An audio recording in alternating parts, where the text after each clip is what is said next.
নমস্কার বন্ধুরা, আমার চ্যানেলে আপনাদের সবাইকে স্বাগত।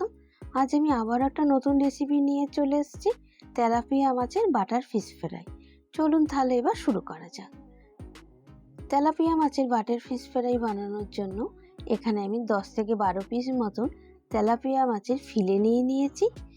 কিছুটা আমি গোলমরিচ গুঁড়ো করে নিয়েছি, পেঁয়াজ আর পুদিনা পাতার পেস্ট নিয়ে নিয়েছি, আদা রসুন আর কাঁচা লঙ্কা পেস্ট করে নিয়েছি। এবার আমি মাছের ফিলেগুলো ম্যারিনেট করে নেব। প্রথমে আমি মাছের ফিলেগুলোর মধ্যে লেবুর রস দিয়ে দিচ্ছি, পরিমাণ মতো আমি নুন দিয়ে দিচ্ছি। এবার এর মধ্যে আমি পরিমাণ মতো গোলমরিচ গুঁড়ো দিয়ে দিচ্ছি। এবার এর মধ্যে পেঁয়াজ আর পুদিনা পাতার পেস্টটা দিয়ে দিচ্ছি, আদা রসুন কাঁচা লঙ্কার পেস্টটা দিয়ে দিচ্ছি। এবার আমি সব মশলাগুলো মাছের ফিলেগুলোর মধ্যে মাখিয়ে নিচ্ছি।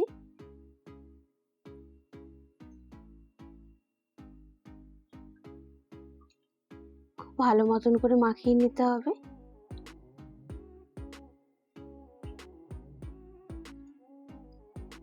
সব মশলাগুলো মাখানো হয়ে গেছে।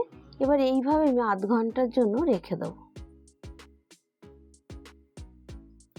এবার আমি এর মধ্যে 1 কাপ ময়দা নিয়ে নিচ্ছি, হাফ কাপ আমি কর্নফ্লাওয়ার নিয়ে নিচ্ছি, 1 চামচ আমি বেকিং পাউডার নিয়ে নিচ্ছি, পরিমাণ মতো আমি নুন দিয়ে দিচ্ছি, অল্প আমি বেকিং সোডা দিয়ে দিচ্ছি, 2 চামচ আমি গোলমরিচের গুঁড়ো দিয়ে দিচ্ছি, একটা আমি ডিম নিয়ে নিচ্ছি,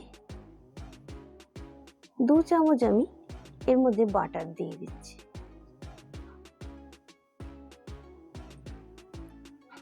এবার আমি একটা চামচ দিয়ে সব উপকরণগুলোকে ভালো মতন মিশিয়ে নেব।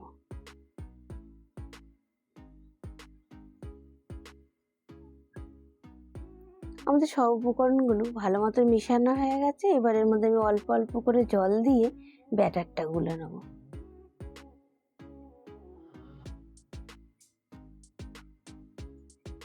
দেখতেই পাচ্ছেন আমাদের ব্যাটারটা গোলা হয়ে গেছে।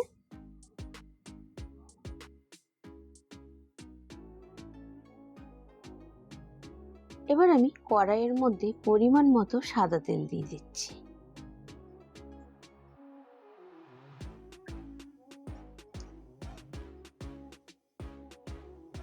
তেলটি গরম হয়ে এসছে।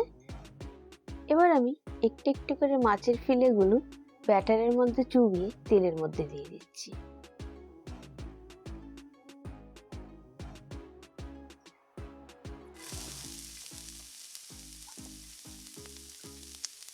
বাকি ফিলেগুলো এইভাবেই দিয়ে দেবো।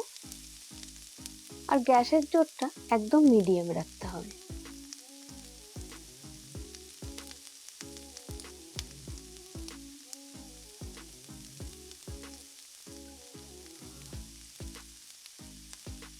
আমাদের মাছগুলো একদিক ভাজা হয়ে গেছে, আমি অন্য দিকটা উল্টে নিচ্ছি ভাজার জন্য।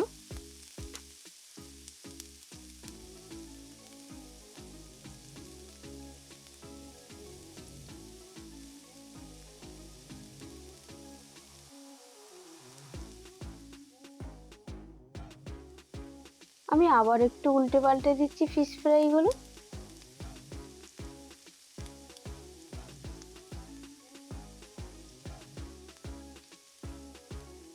দেখতেই পাচ্ছেন আমাদের বাটার ফিশ ফ্রাইগুলো ভাজা হয়ে গেছে। এবার আমি একটু একটু করে একটা পাত্রের মধ্যে তুলে নেব। এবার আমি পরিবেশন করে দেবো।